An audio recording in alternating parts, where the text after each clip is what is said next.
We're happy to have Lynn Lupetti with us this afternoon here in Carmel, and Lynn is a longtime artist in the Carmel area. Did you grow up here in Carmel? I should know that. Matter of fact, I didn't. I came from the Bay Area, and then I've been here for about 35 years. 35 years.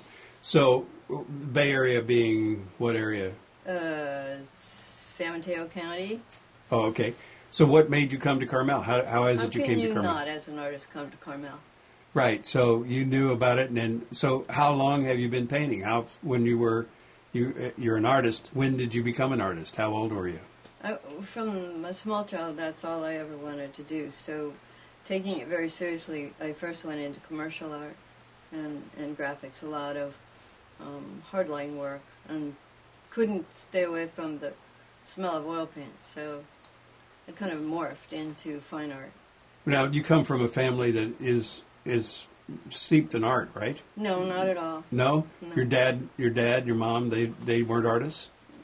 No, my dad was a dockmaster and an electrician, and I loved the colored wires he'd bring home in his electric box, and I just loved everything of color, go to the ice follies and see all the costumed girls dancing in multicolored gowns. Oh, it just was a passion. You have a colorful necklace on, a beautiful colored necklace too. Can't help it. Can't help it, huh?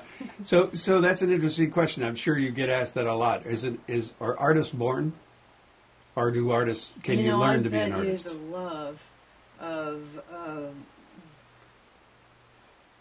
your particular love is born with you. The love of music, or the love of art, the love of poetry, and I think that drives you. I honestly think that's where the talent is married, is to your passion.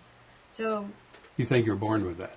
I think you're born with your particular passion, yes, because I can remember from the smallest child spending hours just staring at like a passion flower, the flower with all the detail on it, or wild iris growing between two rocks. I mean, that was more delicious than anything else in the world. So then you just want to stare at it forever. So the great drug of choice would be to paint it, to copy it, to bring it to life. I could have those same feelings, but when my hands start touching the canvas, it's not the same thing that's happened to you when you had a certain amount of natural ability, right, to paint, right from being born with it. I don't know what natural ability is. I honestly think that it's hard work and effort and dedication. That's what develops.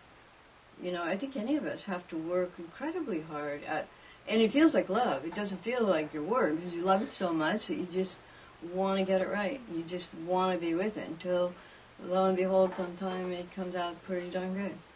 Yes. Of course, we're fans of yours, so we think it's more than pretty darn good. The art then has a science to it. You had to learn certain tools. You had to get certain tools to use. I think so. I really value all that. I think the understanding of the foundation it's a delicious study. It's a wonderful study and important. So did you go to art school? Did you go to school? I went to college, but I actually followed artists. And my art education was technical, which I think is really good because then you get your foundation of perspective and layout and dimension and all that. Where'd you go to college? Well, I went to San Mateo JC actually, and then I went to San Jose, and then I went to different artists and studied under particular artists. But I think an artist is more about following his passion, and you learn from everything. I don't know how important it is what art school you go to. I really don't. What when you say you studied under an artist, what does that entail? You go to the artist and you say, hey, I want to hang out with you, or how does that work? Well, yes, as a matter of fact, somewhere in the last few years I decided there was an artist that I liked named Greg Kreutz, and he had a book. And I found the book, and it had a brushstroke that I just loved. So I called him up, and I said, okay, and I'm going to be in New York, can I just see you and talk to you? He says, well, no, but you could enroll in my class. I teach at the Art Students League in New York. Ah. And so I talked to Ed, and we decided that we could spare me for several months. And I packed up, went back to the Art Students League for a few months and studied with him. Wow. And it was a whole other style than I have, and it's so stimulating to learn other people's styles. It's invigorating. You know, every time you get to learn anything, it makes you young. Now back to your histories. You just one day you said, "I'm coming to Carmel. I want to paint in Carmel. I'm moving to Carmel." What happened there? Tell me about that experience. Well, when you ask these questions, it just, you know, we got such a history, we could be here all day. Okay, well, I know. I would say through the years that, you know, if you lived anywhere nearby, Carmel was your destination because it's so beautiful. So you come, and finally you go, gee, I wish I could live there. And then finally it comes about where you can. And so we rented and then we bought and settled, and then we started showing in town in the galleries, and then it evolved into when I met Edward, and he wanted to have a gallery, and we decided to have a gallery together. So he opened the Lynn Lupetti Gallery, and we've been there for 25 years. Right. The thing you're most known for are what I would call miniatures, and maybe that's not a good word. What you know, as little people. Has that been? What do you call it? Well, because of my particular passion about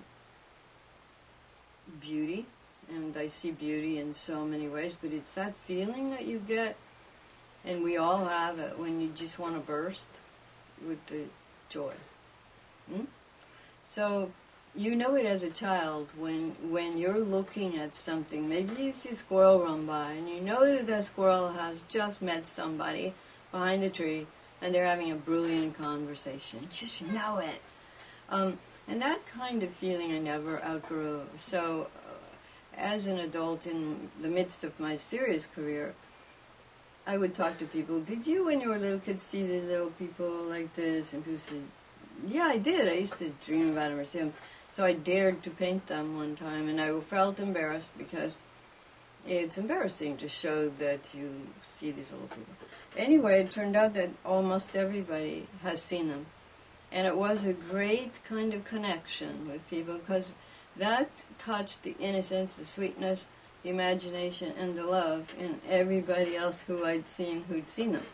So it was a bond, and I haven't been able to quit painting them because they became very popular.